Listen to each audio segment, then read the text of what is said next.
green room is actually beige.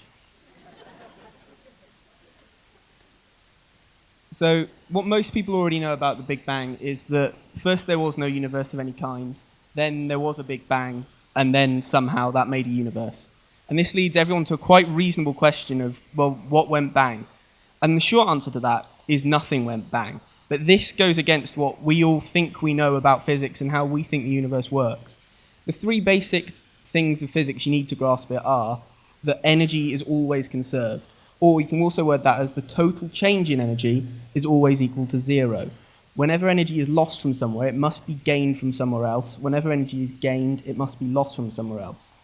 The other thing you'll need is Einstein's equation of E equals mc squared, that energy and mass aren't separate, and gravitational potential energy, which we'll come back to. The main thing to grasp with the Big Bang is how it ties in with energy conservation, the idea that energy is always totally conserved. So if you have a red ball and a man, and he throws the red ball, then the ball's moving, the ball has energy. But the man is tired, and he will remain tired until he gets energy from somewhere else. If the red ball was to then hit the blue ball will move, when the slides catch up. There we go. And the red ball will be stopped, the blue will be moving, the blue ball will then have its kinetic energy, the man is still tired. It's an absolute law throughout the entire universe that energy is always conserved under any circumstances. This would remain true if the red ball was thrown in an arc. It will go up, it will still tire the man out to throw it, but when it starts to come down again, it accelerates, it has energy, it's moving. Energy is always conserved, but it works as the positives and negatives always cancelling each other out. It's not that a simple thing, it's always the positives and negatives cancelling out. This happens if you throw a ball onto a shelf. Just because you're throwing a ball onto a shelf doesn't break the laws of physics. Energy is still conserved by throwing a ball onto the shelf. If you then knock the blue ball off, the blue ball will gain the kinetic energy as it falls to the floor. But this time, there's a red ball and it's still on the shelf. So there's always the chance that the slightest gust of wind, the slightest poke with no energy at all, will knock the red ball off, at which point it will accelerate because gravity is a thing. Gravity pulls everything down. It will accelerate with kinetic energy. The way this works with energy conservation is at the top there is a negative energy. This negative energy is called a gravitational potential energy. And this is key. This is how the universe works. It's measured like this. Its gravitational potential energy equals negative, as we've been through why it's negative, the mass of the ball, the gravitational strength, and the height it falls from. If it wasn't negative, the universe would not exist. There would have been no Big Bang. The entire universe is a massive ball on a shelf. If you take anything from that, just say that to people on the street and just hope that they understand it. Good luck with that. There's so many negative gravitational potential energies in the universe. A ball on a shelf is nothing because it doesn't have much mass, it doesn't fall very far.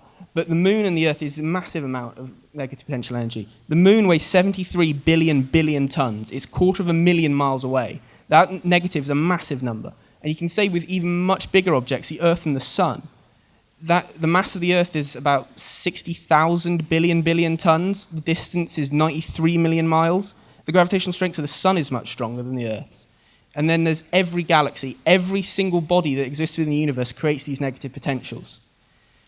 The other thing is how Einstein's equation ties in with energy conservation.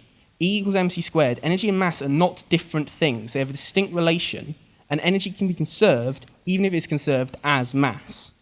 Now, there are always people with this area of physics, it's very theoretical, that say, well, that doesn't actually happen, it's just something you people are making up to make your theories work.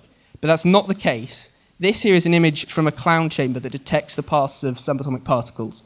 And on the right, where the green arrow starts, is a path that has no beginning. That path is the path of an electron and an antimatter electron that have become created. They didn't exist, and now they did. They come from energy, it creates matter. So the way Big Bang works is there was nothing, but there were still these three laws. There was still energy conservation, there was still Einstein's equation, it wasn't called that yet, and there was still gravitational potential energy. These laws still existed even though there was nothingness. Then there became something. There was mass, and they had distances, and they created the gravitational potentials, which were negative.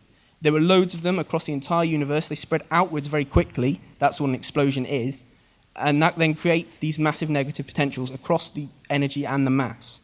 The entire universe can be described as the sum of its energy, the sum of its mass times the speed of light squared, minus the gravitational potential energy that exists from all these gravitational potentials, all these heavenly bodies, and that's equal to 0. The way we got something from nothing is we still have nothing, it's just a bit more interesting.